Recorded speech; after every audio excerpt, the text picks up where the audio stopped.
মা দিবসে মাকেই হত্যা করলো মাদকাসক্ত ছেলে, এমন একটি ন্যাক্কারজনক ঘটনা ঘটেছে ফেনীর দাগনভূঞা উপজেলার সিন্দুরপুর ইউনিয়নের দিলপুর গ্রামে।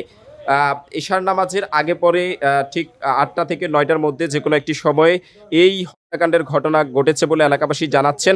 মূলত মাদকাসক্ত ছেলে তার মা, বাবা এবং বোন তিনজনকেই ছুরিকাঘাত করে এবং এই ঘটনায় তার মা হাসপাতালে নেওয়ার পথেই মৃত্যুবরণ করেছেন এবং বাবা এবং বোন দুজনকেই চিকিৎসাধীন অবস্থায় রয়েছেন এবং তার বাবাকে উন্নত চিকিৎসার জন্য চট্টগ্রাম মেডিকেল কলেজ হাসপাতালে প্রেরণ করা হয়েছে। এবং এই ঘটনায় দাগনভূঞা পুলিশ আমাদেরকে জানিয়েছে তারা এসেই অভিযুক্ত যে ২২ বছর বয়সী ছেলে রাফি রয়েছেন তাকে আটক করেছেন এবং পরবর্তী আইনি প্রক্রিয়ার জন্য তারা এগোচ্ছেন এবং তারাই তাৎক্ষণিক ঘটনাস্থলে এসে যারা আহত হয়েছেন তিনজনকেই হাসপাতালে নিয়েছেন এবং তার মা যিনি রয়েছেন তিনি ইতিমধ্যে করেছে এবং বাবা ও বোন চিকিৎসাধীন অবস্থায় রয়েছেন বলে জানিয়েছেন। আমরা এখানকার স্থানীয় এলাকাবাসীর সাথে কথা বলবো, আসলে এখানে কি হয়েছিল, কি ঘটনা কখন হয়েছিল এবং কি কারণে এই ঘটনা ঘটেছে।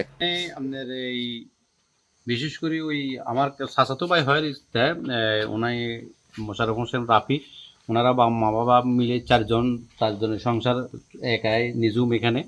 তো সেক্ষেত্রে মা, বাবা এবং বোনকে ছুরি দিয়ে এলোপাতাড়ি কুপিয়ে জখম করেছে। এরপরে মানুষের চিল্লাচিল্লির কারণে মানুষ আসছে, আসার পরে এখান থেকে ওদেরকে মুমূর্ষু অবস্থায় উদ্ধার করে হাসপাতালে প্রেরণ করে। তো সেখানে আজ পর্যন্ত আমরা এখনো কোনো খোঁজ খবর পাই নাই। বিশেষ করে একটা পাইছি যে তার মা নাকি মারা গেছে আর বাবাকে যত সম্ভব এই চট্টগ্রাম মেডিকেল হাসপাতালে প্রেরণ করছে।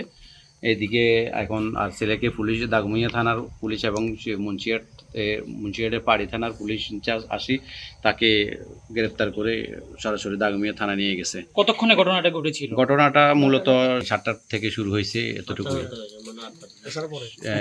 এশারের আগেই, পরে না আগে হচ্ছে, এরকমই ৭টা থেকে শুরু হয়েছে। তো এরপরে এখন পর্যন্ত এরপরে বাকিগুলো এবারে পুলিশ আসি তাকে গ্রেফতার করে নিয়ে গেছে, এতটুকুই জানি। দর্শক, আমরা কথা বলছিলাম স্থানীয় এক বাসিন্দার সাথে। আপনারা যে ঘরটি দেখতে পাচ্ছেন এই ঘর অর্থাৎ এই রান্নাঘরেই তার মা, বাবা এবং বোনকে সে ছুরিকাঘাত করে এবং এখানেই তারা রক্তাক্ত অবস্থায় ছিলেন এবং এলাকাবাসীও এই আওয়াজ শুনতে পেয়েই আসলে এখানে আসেন এবং এসেই তিনজনকে উদ্ধার করেন এবং পুলিশ এসে তিনজনকেই সদর হাসপাতালে, ফেনীর ২৫০ শয্যা যারা হাসপাতালে প্রেরণ করেন চিকিৎসার জন্য। সেখানেই তার মা মৃত্যুবরণ করেন। আমরা এখানকার আরেকজন স্থানীয় সাথে কথা বলবো, আসলে কি ঘটনা ঘটেছে এখানে, কি কারণে ঠিক এই হত্যাকাণ্ডের ঘটনাটি ঘটতে পারে। আসলে ঘটনাটা ঠিক হয়েছিল বাদ এসার পরে। হচ্ছে যে ওরা হচ্ছে পরিবারের ৪জন সদস্য, ওদের ছেলে হচ্ছে যে ওদের মা, বাবা, বোনকে, যতটুকু আমরা খবরটা পেয়েছি ওদের অনলাইন থেকে ২টা ছবি সে অর্ডার দিয়েছে। ওই ছবিগুলোই অর্ডার দিয়ে সেইগুলো নিয়ে আসছে এবং কি ২টা দিয়ে মেন চুইস অর্থাৎ যে লাইট ছিল ওই লাইটটা অফ করে সে অ্যালোপ্যাথারি এই ছবিগুলো চালায়। চালানোর মুহূর্তে তার এই মা, বাবা সবচেয়ে বেশি ইনজুরি হয় এবং কি তার বোনও হয় এবং মাকে ঠিক যখন নিয়ে যাওয়া হচ্ছে তখন উনি যায় এবং কি বাবার অবস্থা সংকটাপন্ন। উনি ইতিমধ্যে চট্টগ্রাম মেডিকেল হসপিটালে মেবি ওনাকে শিফট করা হয়েছে। তো এটা আসলে ও ছেলেটা অন্যতম কারণ হচ্ছে সে আসলে একদম আসক্ত। সে দীর্ঘদিন যাবৎ সেবন করে আসতেছে এবং কি সে সমাজে কারোর সাথে চলাফেরা করে না, কথাবার্তা বলে না, সে তার মতো থাকে। এই কারণে মেবি আমাদের যেটা ধারণা, পুলিশ তদন্ত করলে আরো বিষয়টা বিস্তারিতভাবে আমরা জানতে পারবো যে সে টাকার জন্যই তাকে আসলে পরিবারকে একটা চালাইছে।